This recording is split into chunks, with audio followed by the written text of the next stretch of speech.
Sekiro shadow die twice. मैंने हाल ही में इस गेम को 80% कंप्लीट किया है and I just couldn't wait to make a video about this. So मैं ये वीडियो क्यों बना रहा हूँ, तो because I like this game a lot and मैं चाहता हूँ कि हर कोई इस गेम को अपनी ज़िंदगी में एक बार तो ज़रूर खेले। सो अगर आप सोल्सबॉर्न जानरा से फेमिलियर हैं तो आपने ऑलरेडी इस गेम के बारे में सुना होगा, बट अगर नहीं तो basically it's a game developed by From Software company. So From Software company की रेपुटेशन है डिफ़िकल्ट गेम बनाने की, और this game is no exception. This game is one of the hardest game that I have ever played. So इस game की setting ऐसे है कि you play as a shinobi, a ninja in the medieval Japan setting, and your main weapon will be your sword. But as the story goes on, you will acquire different ninja weapons.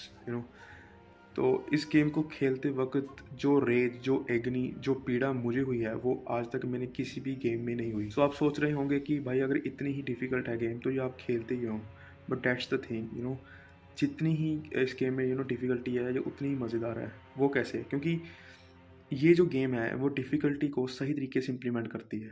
उसका मतलब ये है कि like कई games में क्या होता है कि आप एक बॉस के साथ लड़ रहे हो और उसके साथ आपको मिनियंस के साथ लड़ना पड़ता है, राइट? तो आप चिढ़ जाते हो कि भाई एक तो मैं बॉस पे ध्यान दूँ या उसके जो साथ में मिनियंस हैं, जो एनिमीज़ हैं उस पे ध्यान दूँ। इस गेम में आपके पास चॉइसेस हैं, लाइक यस आप सीधा जाकर ऐसे भी सीधा अगर आप बॉस से 1v1 लोगे तो आपके साथ उसके जो एनिमी लाइक मिनियंस होंगे वो भी आपको अटैक करेंगे, बट एज शिनोबी आपके पास एक चॉइस होती है, लाइक आप स्टेल्थ यूज़ कर सकते हो। तो उसके साथ क्या होगा कि आपने पहले जो मिनियंस हैं, जो एनिमीज़ हैं उसको मार दिया और उसके बाद आप सिंपल 1v1 बॉस के साथ ले सकते हो। तो जो ऐसी चीज़ें हैं इसमें, ऐसे मैकेनिक्स हैं इस गेम के जो आपको चॉइस देते हैं कि आपका प्ले स्टाइल कैसे होना चाहिए, और उस तरीके से इस गेम को आप डिफ़िकल्ट भी बना सकते हो अपने लिए और ईज़ी भी बना सकते हो। सो ये गेम बहुत पनिशिंग है। इस गेम की 2 मैकेनिक्स जो मेन है वो है डॉजिंग एंड पैरिंग। अगर आप इस गेम की ये मैकेनिक्स को फॉलो नहीं करोगे तो ये game like you will die a lot, trust me.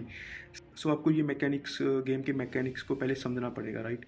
When to parry, ये जो the window to parry is very very small in this game. So parry is very important in this game and when to Dodge.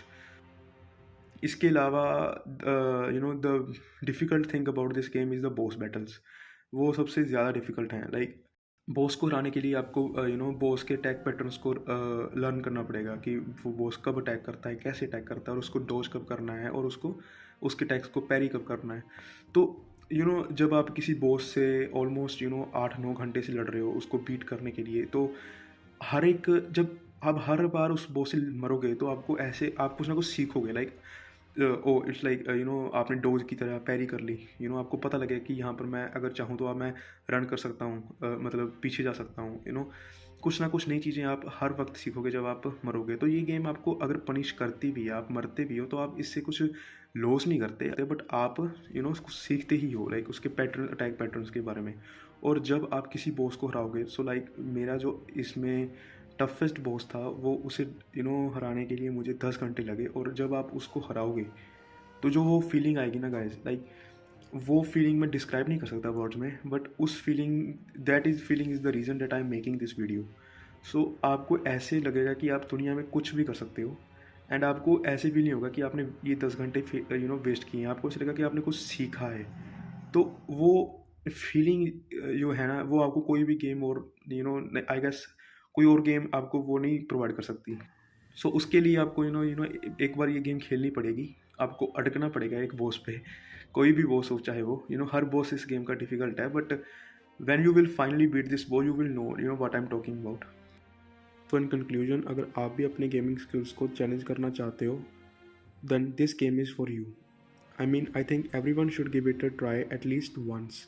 Or if you are going to play this game, just know hesitation is defeat. Peace.